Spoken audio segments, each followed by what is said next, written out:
ఉపయోగించగలిగితే అందరికీ మనం పోటీ ఇవ్వగలుగుతాం.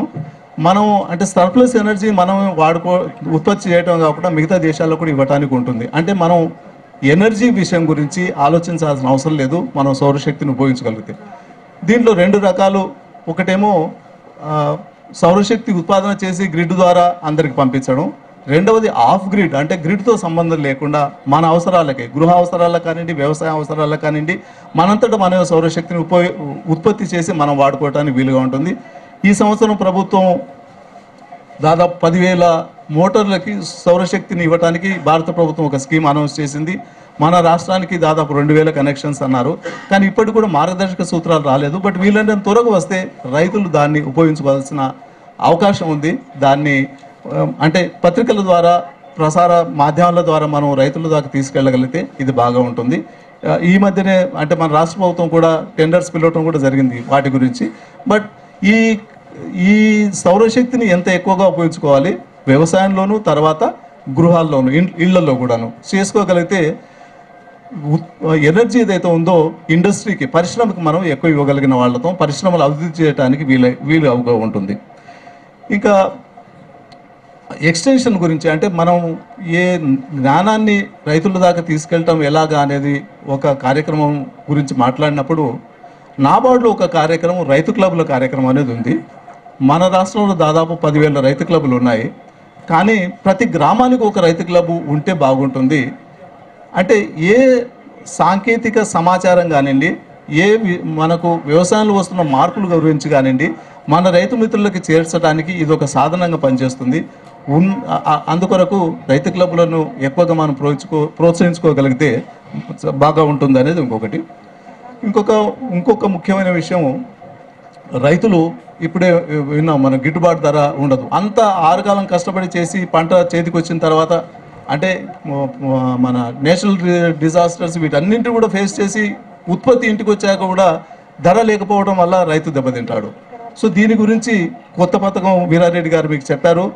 మనము అంటే గోడౌన్స్లో వీటిని ధాన్యాన్ని నిల్వ చేసుకొని దాని మీద మనం రుణం తీసుకోవడానికి వీలుగా ఉంటుంది.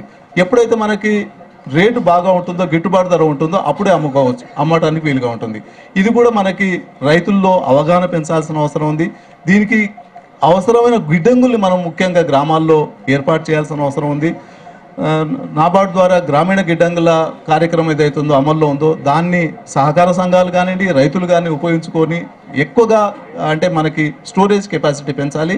స్టోరేజ్ కెపాసిటీ పెంచిన తర్వాత రైతులు వాటిలలో తమ ధాన్యాన్ని దాచుకుని దాని మీద రుణాలు కూడా తీసుకునే ఏర్పాటు మనం చేయాల్సిన అవసరం ఎంతగానో ఉంది. ఇంకొక కార్యక్రమం ప్రభుత్వం అనౌన్స్ చేసింది, ఇంకా మనకు ప్రజల్లోకి వెళ్ళింది ఏంటంటే రైతుల ఉత్పత్తి సంఘాలు, ఫార్మర్స్ ప్రొడ్యూసర్స్ ఆర్గనైజేషన్స్ అనేది కొత్త విధానం ఏర్పాటు చేసింది.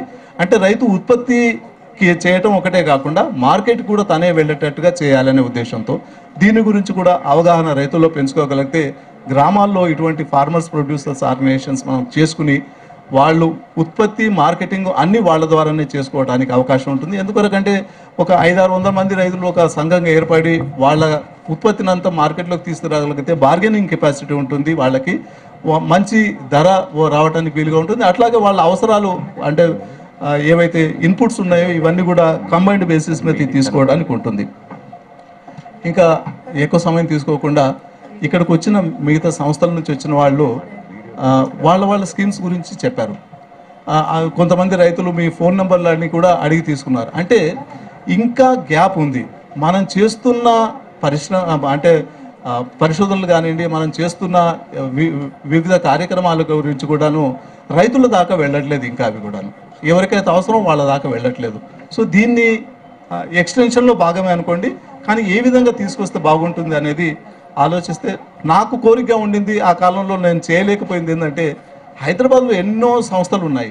అంటే క్రీడా ఉంది, లేకపోతే డిఓఆర్ ఉంది, డిఆర్ఆర్ ఉంది, మేనేజ్ ఉంది, ఎన్ఐఆర్డి ఉంది.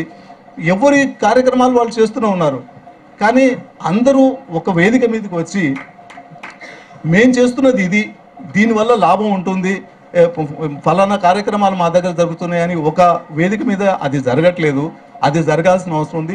బహుశా రైతు బంధు కానీ లేకపోతే ఇంకెవరైనా కానీ ఆ ప్రత్యేకంగా ఒక కార్యక్రమం పెట్టి అన్ని సంస్థలు చేస్తున్న కార్యక్రమాల్ని వాటి గురించి మనం వివరంగా రైతులకి చేరవేసేటట్టుగా చేయగలిగితే చాలా బాగుంటుందని అనుకుంటాను.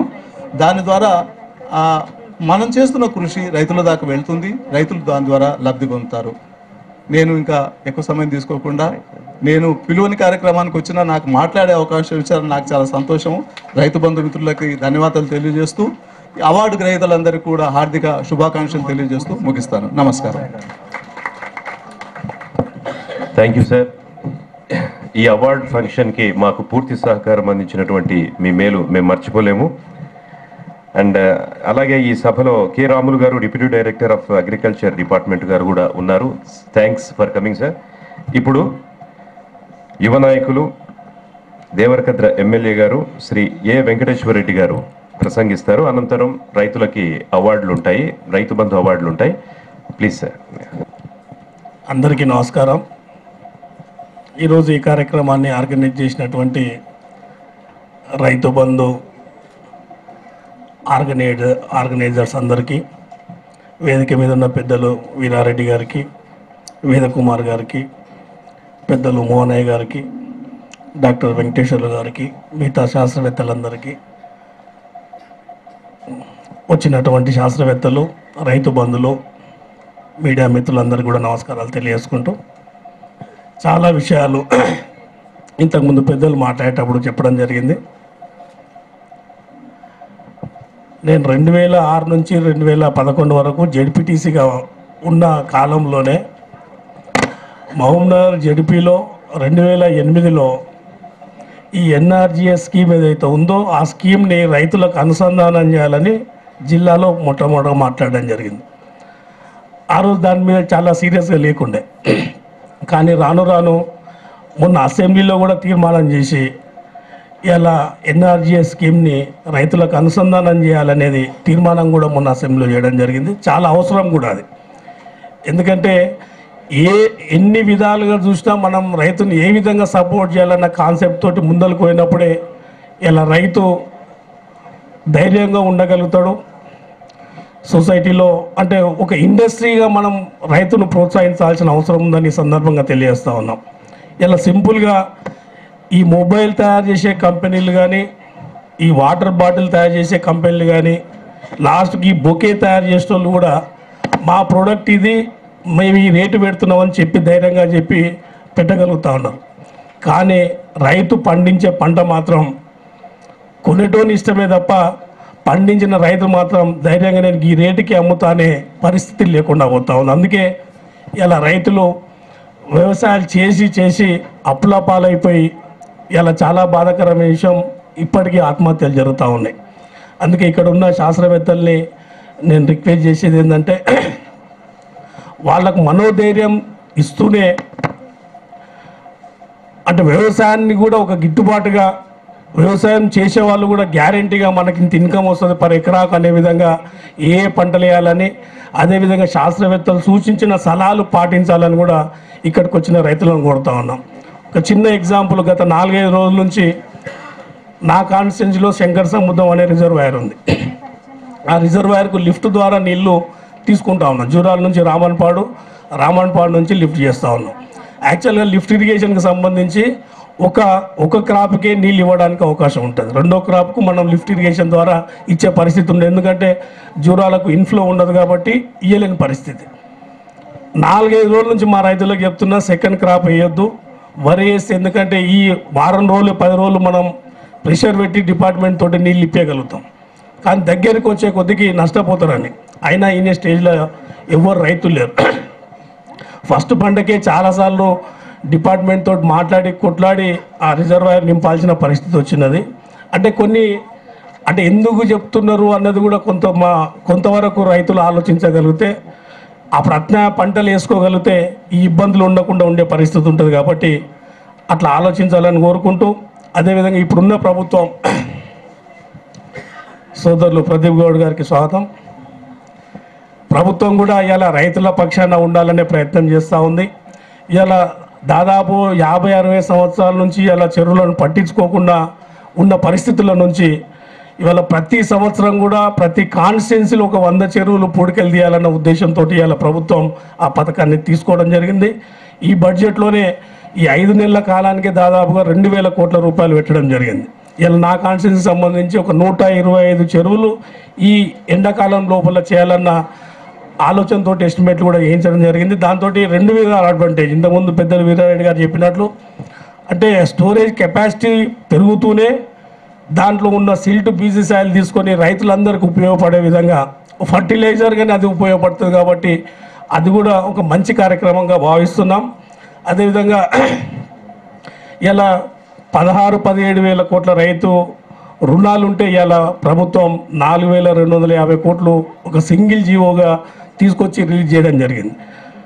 అంటే నేను ఈ తెలంగాణ కొత్తగా ఏర్పడిన రాష్ట్రంలో కోరుకునేది ఏంటంటే ఈ 5 ఏళ్ల కాలం తర్వాత రైతులందరూ ఎవరు రుణాలు మాఫీ చేస్తారనే ఆ డైరెక్షన్లో చూడకుండా అసలు రైతే సొంతంగా రుణాలు కట్టుకునే పరిస్థితికి ఎక్కడోళ్ళు అక్కడ కట్టుకునే స్టేజ్కి రైతులు రావాలని నేను మనస్ఫూర్తిగా కొడతా ఉన్నాను.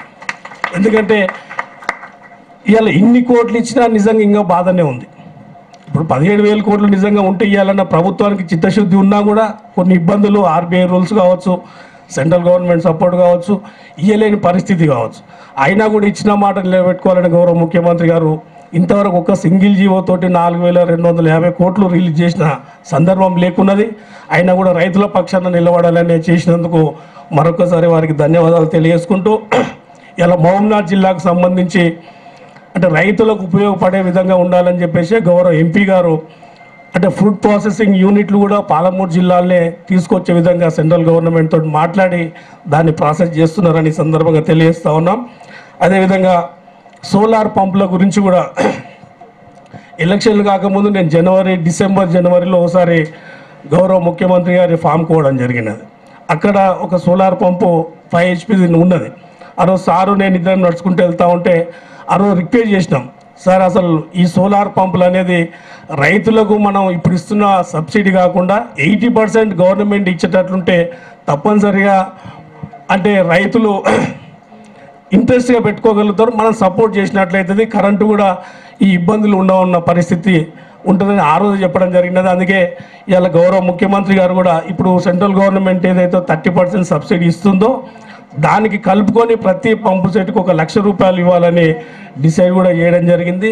ఈ టర్మ్లోనే దాదాపు 2,000 కనెక్షన్లు ఇవ్వాలని కూడా నిర్ణయం తీసుకోవడం జరిగింది. అదేవిధంగా డ్రిప్ ఇరిగేషన్కి సంబంధించి కూడా ఇంతకుముందు ఎప్పుడు లేనట్లు ఈసారి బడ్జెట్లో కూడా దాని కేటాయింపులు పెట్టడం జరిగినది. అదేవిధంగా మేము ఒక 2 రోజుల క్రితమే పోచారం శ్రీనివాస్ రెడ్డి గారు మంత్రి గారిని రిక్వెస్ట్ చేయడం జరిగింది. ఏంటంటే ప్రతి దగ్గర గోడౌన్స్ అవసరం చాలా ఉంది. అదేవిధంగా ఊరుల్లో పంటలు పండించిన తర్వాత నిజంగా ఆరబెట్టుకోవడానికి ప్లాట్ఫామ్ లేని పరిస్థితి ప్రతి విలేజ్లో చూస్తూ ఉన్నాం. ఈ పంట చేతికి వచ్చినప్పుడైతే ప్రతి రోడ్డు మీద ధాన్యం వేసుకుంటూ ఉన్నారు, దాంతో యాక్సిడెంట్లు అవుతూ ఉన్నాయి. అట్లా కాకుండా ప్రతి విలేజ్కి మనం ప్లాట్ఫామ్ కూడా ఏర్పాటు చేస్తే బాగుంటుందని కూడా గౌరవ మంత్రి గారిని కోరడం జరిగినది. అది కూడా వాళ్ళ పరిశీలనలో ఉందని ఈ సందర్భంగా తెలియజేసుకుంటూ, మంత్రి గారు కూడా ఈ కార్యక్రమానికి వచ్చేది ఉండే కానీ వేరే క్వశ్చన్ అవర్లో ఆయనకు సంబంధించిన ప్రశ్నలు ఉన్నాయి కాబట్టి ఉండాల్సిన అవసరం ఉందని చెప్పేసి నువ్వైనా నేను టైం ఉంటే వస్తానని చెప్పడం జరిగినది కాబట్టి నేను రావడం జరిగింది. ఏది ఏమైనా ఇక్కడికి వచ్చిన శాస్త్రవేత్తలందరికీ మరొకసారి ధన్యవాదాలు తెలియజేసుకుంటూ, రైతుల పక్షాన రైతుల కొరకు ఎంత వీలైతే అంత అసలు ఈ ప్రోగ్రాం ఇక్కడ మనం పెట్టినాం కానీ నిజంగా ఇటువంటి ప్రోగ్రామే ఒక కాన్స్టిట్యున్సీ లెవెల్లో ఒక విలేజ్ లెవెల్లో కూడా పెట్టగలిగితే చాలా మంచి మెసేజ్ రైతులకు పోయే అవకాశాలు ఉంటాయి. కాబట్టి నెక్స్ట్ టైం ప్రోగ్రామ్స్ ఎప్పుడు కూడా జిల్లాలో కానీ కాన్స్టిట్యున్సీలో కానీ పెడితే బాగుంటుందన్న ఆలోచన నాకుంది. దాన్ని మీరు సౌహృదయంతో తీసుకోవాలని కోరుకుంటూ పెద్దలందరికీ మరొకసారి ధన్యవాదాలు. జై తెలంగాణ. Thank you sir. ఇప్పుడు సన్మానం చేసుకోబోతున్నాం. సుధాకర్ గారు కూడా ఈ కార్యక్రమంలో పాల్గొనాలి. వంశీ గారు, లక్ష్మి గారు,